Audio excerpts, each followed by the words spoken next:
Vamos começar a nossa aula de hoje. Na aula de hoje, a gente vai falar a respeito de circuitos elétricos, tá, gente? A previsão era que o segundo bimestre inteiro a gente falasse a respeito de circuitos elétricos. Mas na última aula eu falei com vocês a respeito de corrente elétrica, né? Por quê? Porque existem 4 grandezas que são de extrema importância no estudo desses circuitos elétricos: corrente elétrica, tensão elétrica, resistência elétrica e potência elétrica. Na aula da quinzena passada, a gente falou sobre corrente elétrica. Aqui só um resumo em um quadro, e eu digo que é um resumo bem resumido mesmo, porque foram como se fosse o total de 2 semanas de aula falando a respeito de corrente elétrica, porque eu não trabalhei só a definição e cálculo referente à corrente elétrica, né? Eu trabalhei muitas coisas conceituais, inclusive de aplicação referente ao estudo da corrente elétrica. Me arrisco até dizer, gente, que a aula da quinzena passada tenha sido a aula mais importante do semestre. Eu não sou um professor ingênuo que acredita que daqui a 10 anos vocês vão lembrar de tudo que vocês viram em física, sim, com qualquer uma das outras físicas. Mas o que vocês viram na semana passada não é importante, não apenas para vocês conseguirem fazer a prova de física, ou só para conseguirem fazer o Enem. Eu acho que tem uma importância prática também, conhecer as aplicações, perigos, efeitos da corrente elétrica, é uma coisa que vocês podem utilizar, inclusive, no dia a dia de vocês. Eu acho que é importante vocês conhecerem isso, tá? E por isso que eu sempre acho interessante investir bastante tempo falando a respeito de corrente elétrica, tá? Bom, mas a parte mais de aplicação matemática é bem simples, né? Inclusive a definição está aqui na tela de corrente elétrica, corrente carga sobre tempo, né? I é corrente elétrica, a intensidade da corrente elétrica, Q é carga e T é tempo, tá? Isso eu trabalhei com vocês no conteúdo das nossas aulas passadas, certo? Que seria da quinzena passada. Unidades de medida, que são muito importantes. Para corrente elétrica, é ampere, para carga elétrica é coulomb, e para tempo, no sistema internacional, é segundos. Certo?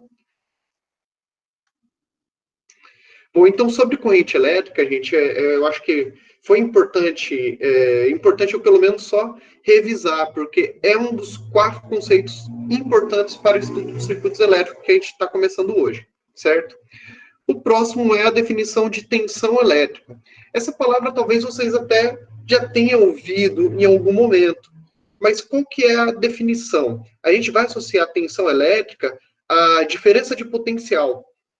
Lembra quando a gente estudou na eletrostática a respeito do potencial elétrico, diferença de potencial? Se há uma diferença de potencial, existe uma tendência de uma carga ganhar energia cinética que faz a deslocar de um ponto ao outro. Ou seja, para que uma carga se desloque naturalmente de um ponto ao outro, é necessário que haja essa diferença de potencial. Em outras palavras, por causa de uma tensão elétrica, é que vai ter uma corrente elétrica num certo circuito. Tá? A tensão elétrica, inclusive, ela é chamada por outro nome. Eu acho que esse outro nome vocês vão conhecer um pouco melhor. Ela também é chamada de voltagem. Por quê? Por causa da unidade de medida, que ela é medida em volt. Tá?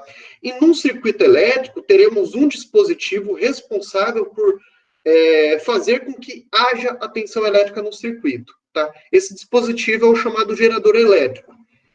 De uma forma bem prática, por exemplo, o controle remoto da televisão, ele precisa de energia para funcionar. De onde que ele retira essa energia elétrica? Bom, você coloca a pilha, e a pilha é que faz o controle funcionar. Então, a pilha é o gerador elétrico do controle remoto da televisão. Tá?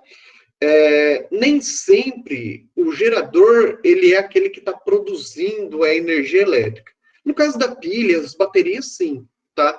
Mas, por exemplo, quando eu vou montar um circuito com a tensão elétrica domiciliar, você usa a tomada. A tomada, ela desempenha o papel no circuito do meu gerador elétrico. E ela vai fornecer uma tensão para o seu circuito, 110 volts, 220 volts. Tá? Mas não é necessariamente a tomada que produz a energia elétrica, é isso que eu quero dizer. Bom, e o gerador elétrico? como eu expliquei agora, o gerador é o responsável para que haja essa tensão elétrica no circuito, tá? Quando eu falo de gerador, surge um novo conceito chamado de força eletromotriz. O que é essa força eletromotriz? O gerador ele fornece a tensão para o circuito. Só que dentro dele, ele tem inerente a seus terminais uma tensão específica. Essa tensão que ele produz é chamada de força eletromotriz, certo?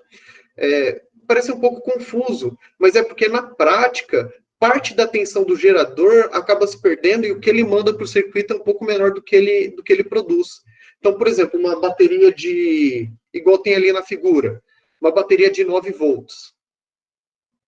Esse 9 volts é a tensão nominal, é o que ele manda para o circuito.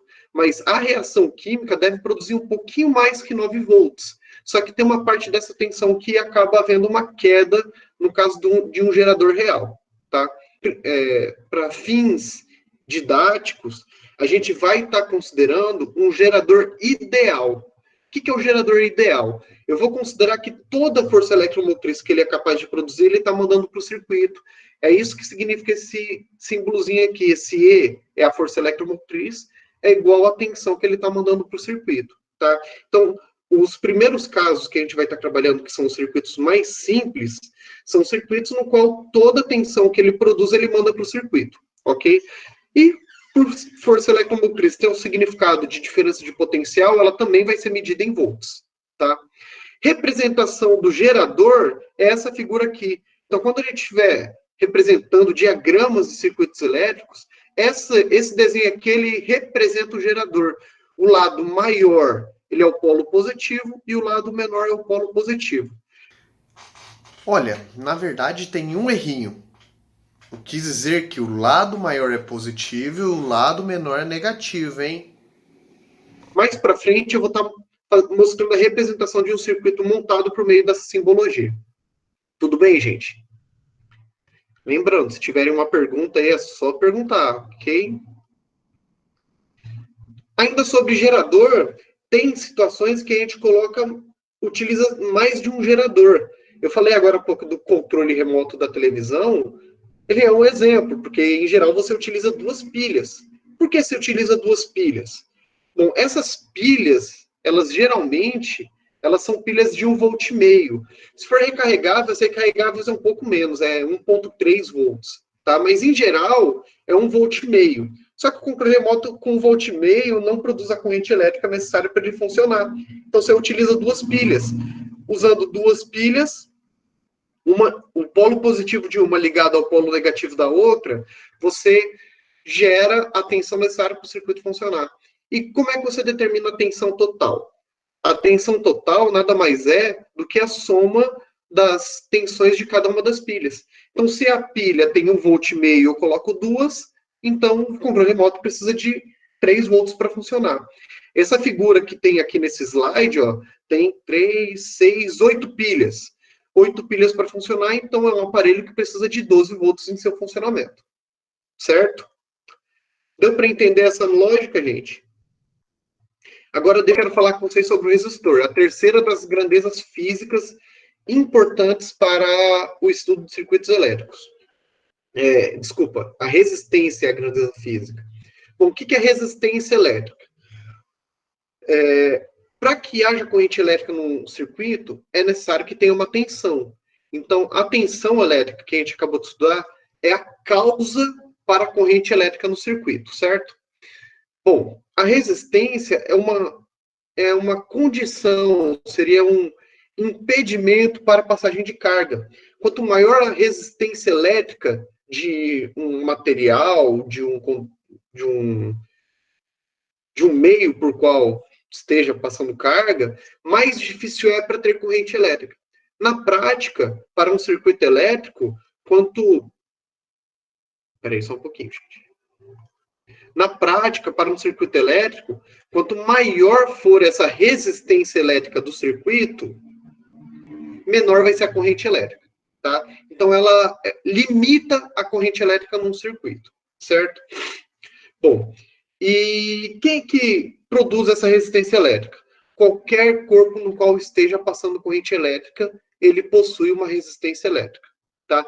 Em geral, quando você quer que a corrente saia da pilha, da bateria e vá para um aparelho que você quer que ligue, você quer que tenha a menor resistência elétrica possível.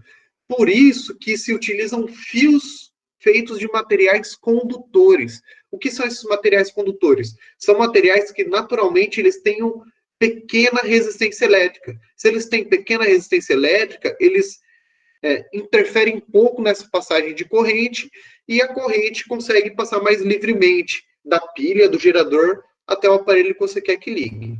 Tá? Um condutor ideal seria um condutor que tem resistência zero, ou seja, toda a corrente elétrica vai passar por ele sem ter nenhuma barreira. Tá? Em situações práticas, didáticas, a gente vai estar considerando os fios com os condutores ideais. Então, quando eu estiver representando um circuito, então eu coloco fios ligando da pilha até uma lâmpada, por exemplo, eu vou considerar esses fios como condutores ideais, e aí eles não têm resistência elétrica relevante para eu levar em consideração no cálculo. Tá? Então, isso seria um condutor ideal. Infelizmente, na prática, a gente sabe que não é bem assim. Vocês já pararam para se perguntar por que se utilizam fios de cobre?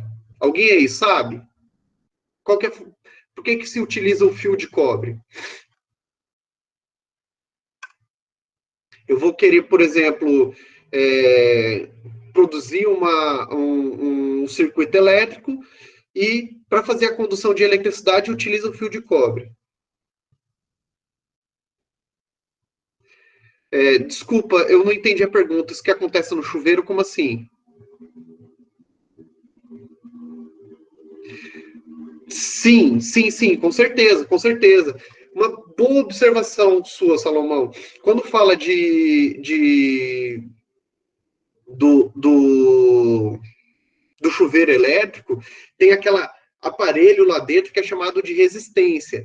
Na verdade, o nome daquilo não é resistência, é o nome comum, é o nome coloquial que a gente usa. Mas o nome daquela peça que tem no chuveiro é chamado de resistor.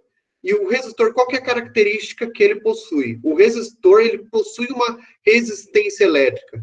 Por isso que chamam ele de resistência, né? Mas o termo correto, adequado, deveria ser resistor, tá? Mas se você for em qualquer loja de material de construção e falar falar de resistência, ele vai entender do que você está falando, né? Na verdade, eles utilizam mais essa palavra do que a palavra resistor, tá? E eles têm esse nome exatamente porque a corrente elétrica passa diretamente por ele, tá? No caso do chuveiro. Ele parece uma mola, a resistência, né? O resistor do chuveiro.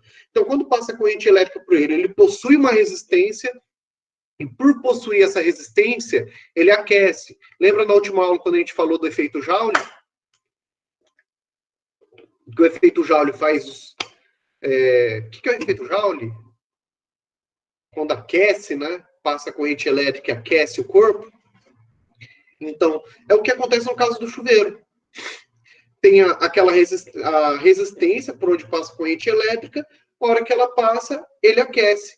E o que muda do chuveiro quente para o morno, né, que seria a posição inverno e verão, é exatamente o valor da resistência elétrica do chuveiro. Na posição inverno ou posição quente, a resistência da peça lá do chuveiro, a resistência da resistência, fica estranho falar, né? A resistência do resistor do chuveiro, ele vai ser menor. Como é menor, passa mais corrente elétrica e gera mais aquecimento por ele. Observação. A gente falou, inclusive, em aulas anteriores a respeito de materiais isolantes, materiais condutores. Pensando no conceito de resistência elétrica, a gente consegue definir melhor o que é um isolante e o que é condutor. O que é um material isolante? O isolante, que dificulta a passagem de energia, ou melhor, de corrente elétrica. Em outras palavras, o isolante ele tem alta resistência elétrica. E o que o Gabriel falou aqui também está certo. A borracha é um ótimo isolante. Por quê? As características da borracha, não bolacha, as características da borracha fazem com que seja um material de alta resistência elétrica.